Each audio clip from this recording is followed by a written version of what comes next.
What is going on? Welcome to Road Breaker Wrestling Podcast. But this is not just any old episode. I know a lot of professional wrestling going on right now, but for me, I just wanted to talk about the nWo for life, the New World Order. The New World Order turned 30 today. 30 years old, man. I was 13 years old 30 years ago, brother. In my opinion, the nWo is the greatest faction in professional wrestling. They changed the business. Scott Hall brought the cool factor. Kevin Nash brought the danger. And then Hollywood Hulk Hogan made the group legit because he brought the over-the-top star power. And we had the nWo. The nWo is, in my opinion, more important than what the WWE will ever give it credit for.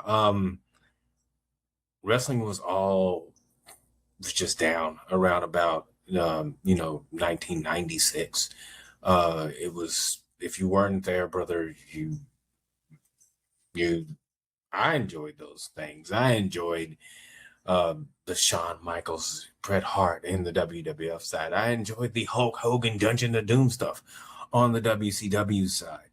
But it was nothing really revolutionary. It wasn't what it was in the 80s, just wrestling in general with the NWA and WWF, and the latter part was WCW. It wasn't that. It wasn't that at all. But when the nWo made that jump, when Hogan, to me, Hogan turning heel is the most pivotal moment in professional wrestling in the last 30 years. It's the biggest moment. The only thing I think could ever top that actually has nothing to do with wrestling itself, like as an entertainment factor. It has to do with Vince McMahon stepping down. And that's the only thing I think could ever top Hulk Hogan turning heel and joining the New World Order, and with Scott Hall and Kevin Nash. It was such an amazing thing to see Hulk Hogan turn his back when he dropped the leg on Randy Savage. 3 leg drops, revealed as the third man, threw Pee Wee clearly out of the ring. And then he cut the promo. He cut the promo with Mean Gene. And he roughed up Mean Gene, and people were throwing trash into the ring. I think it was what wrestling needs. Hogan was a little hurt that he was getting booed in WCW. But the fans were hurt that Hulk Hogan had the audacity to turn heel and join the Northerners, Razor Ramon and Diesel, Scott Hall, Kevin Nash. The WWF, as it was presented at the time that the WWF was invading WCW, our lovely Southern wrestling promotion. Then he said, well, for the reception he got when he came out there, you fans can stick it, brother. And we, but for me, that's not what happened. I saw that moment. I looked at my mom and I said, Mama, I'm going to be cheering a bad guy now. And I did. When got one of these, didn't have a wood warp on it, but I did have an nWo shirt at the time. And seeing Hogan and Hall and Nash, and even though it was a presentation, even though Bischoff stole it from New Japan, and then he saw what was going on, and he alluded to that the WWF was sending Razor Ramon and Diesel, really were just Hall and Nash, and the contract was over, and they had guaranteed money in the WCW. Something Vince was not going to do unless you were Wild Man Mark Mero. But Vince was not going to do that, and they went down there and they made that guaranteed money. But also they changed the business. They took West Coast hip hop culture and made it into a wrestling angle. So pretty much the NWO was presented as a gang, which to me was amazing. It was something that no one had seen in professional wrestling. If we lived in a bad neighborhood, or we watched New Jack City or any of those things, or we were, within the culture, we knew what was going on, but we didn't care. We were kids. We loved it. And it was definitely something different.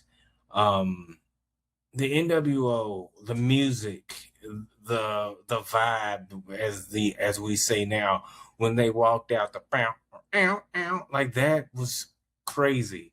And yes, it was all rips from Jimi Hendrix songs compiled together to make the NWO song, until Hollywood, the biggest icon in wrestling, actually got a legitimate voodoo child to walk him out to be his ring music from Jimi Hendrix. But that's what the NWO, the Rock House theme is. It's if you can find all of them. It's like 3 Jimi Hendrix songs like compiled together to make the NWO song. But it is so revolutionary, so out of this world for so many people. The NWO was so pivotal, and I can't speak today. I'm just so excited. But in the Monday Night Wars, even the Monday Night War, everyone talks about it. Monday Night Wars, Monday Night War. Man, there wouldn't have been a Monday Night War. There wouldn't have been a reason for the Attitude Era. There wouldn't have been a reason for anything. There wouldn't have been a reason for change if Hulk Hogan, Scott Hall, and Kevin Nash wouldn't have made the NWO. Thank you, Eric Bischoff. Thank you, Hogan. Thank you, Scott. Thank you, Kev. Because you guys are the reason that the WWF even had an Attitude Era. Because Vince didn't want to change. He wanted it to be the kiddie stuff. He wanted it to be what it was when he became the man in 1980. Lex Luger wasn't that guy. The boyhood dream wasn't it. Wasn't it. Hogan, the original Hulk Hogan character, was lightning in a bottle. The NWO was lightning in a bottle with 3 people, not just 1, 3. You could put Hall, you could put Nash, any of those guys in the main event. Hogan didn't necessarily have to be the main event on Nitro.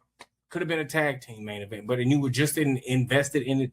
If it was the Steiners versus the Outsiders, or whether it was Hogan versus Flair.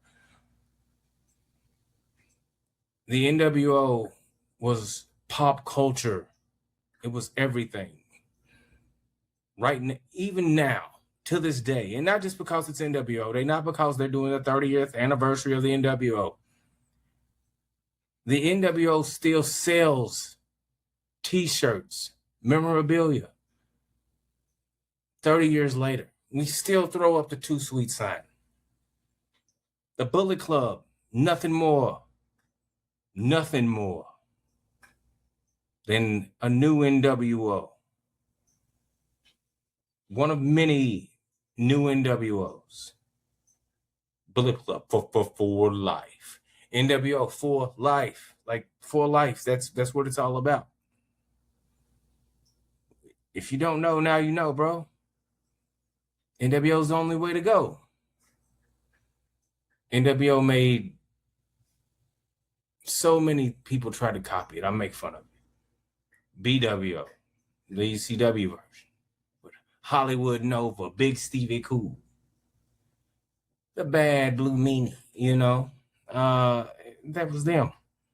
We had the LWO, Eddie Guerrero's version of the NWO, the Latino World Order, which they rehashed in the WWE recently. We have NWO 2000. We have the Wolfpack, the second most successful version of the NWO. We had the NWO 2002 version, WWF, watered down NWO. I think they should have just carried it on, but they were just moving with Hogan's over. Hogan's over in the WWF. He was gone for 9 years. I mean, it's just like, oh, well, he's back. Let's put him back. At the top, because that's just how it was. And I'm not even mad at that run, but the NWO could have continued on. We had the last leg NWO, which I like to call, the Booker T NWO with Sean Booker, Nash, Big Show, and Six, Sean Waltman, X-Pac. That wasn't that good. But hey, that was it. Then we had the band in TNA, which was Hall, Nash, Six, and then Eric Young was in it for a second before he got spiked. But I mean, the NWO is just such a cultural impact in professional wrestling. You know, and we might not ever hear what they should get in WCW. You know, they always going to put Austin, which is it's 316 year too. Austin did this, but the NWO have him first. I know they're going to do a big bash for probably Stone Cold's 30th year for saying, you know, Austin 316, the Austin 316 promo. But to me, none of that would have ever happened. It wouldn't have been necessary, not in Vince's eyes and the WWF eyes, if the WCW wouldn't have pulled the trigger and had Hall, Nash, and Hogan be the NWO. The announcements, the following announcement has been paid for by the New World Order. And then the voice cuts, because during the song, that was revolutionary. That was cool. The NWO sold out pay-per-view in 97. It was frowned upon, but come on now. It was revolutionary. The start, when they were in the garbage trucks and everything, just coming up to the arena, and Eric Bischoff's hanging off the side of the truck, and it's black and white. They're in the snow in Michigan. Like, that stuff was just so cool. It was everything that wrestling should have been. You know, they blurred the lines with reality. And now they do it in a way where it just isn't cool. They do it in a way where we all know. And it's like, why are we doing this? You know? We do it in a way where it's like, that's kind of a touchy subject. Why are you doing it now? It wasn't really touchy what was going on.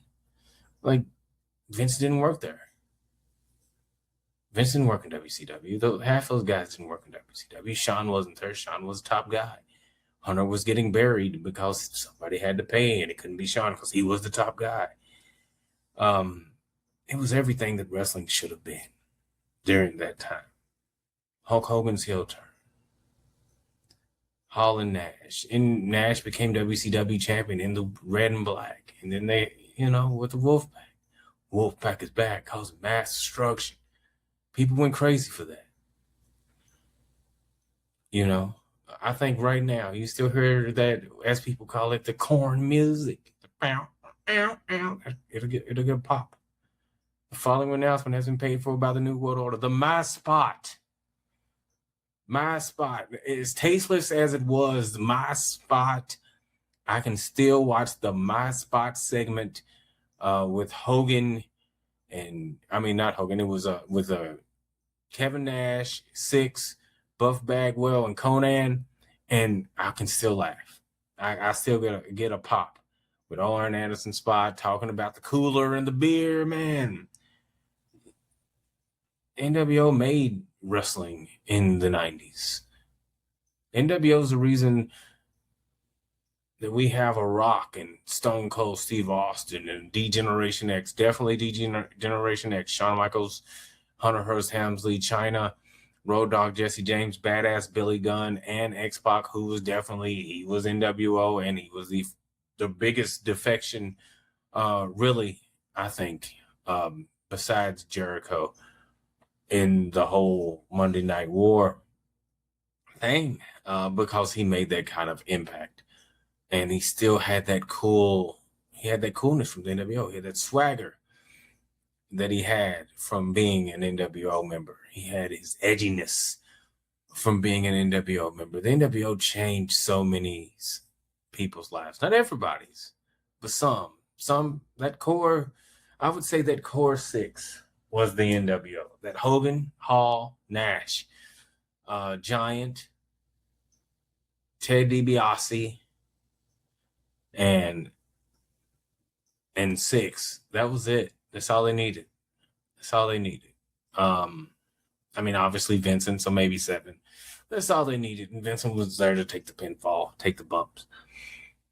But that was it. They didn't need it. They had the tag team championships, the the U.S. championships. They had the world championship, obviously, with Hogan, because, he's the man. NWO, got the NWO world title back there. When you're NWO, you're NWO for life, guys. NWO. That's what it's about. If you don't know now, you know. Again. NWO's in the WWE Hall of Fame. The reason that Hogan, Hall, and Nash and Six all have two Hall of Fame rings. Six is not a solo. He'll probably get a solo. Eventually, it's 1, 2, 3 Kid or X-Pac. But he has two right now. And one is DX and the other one is NWO. I don't think I can say enough about the NWO. If you don't know anything about the NWO, please look it up, watch it, man. It's everything that wrestling should be. Throw it up. Throw it up. Throw it up. Because July 7th, 1996, July 7th, 2026, because when you're NWO for life. And that is just too damn sweet. I'm elderly. I'm pissed. But I love the NWO.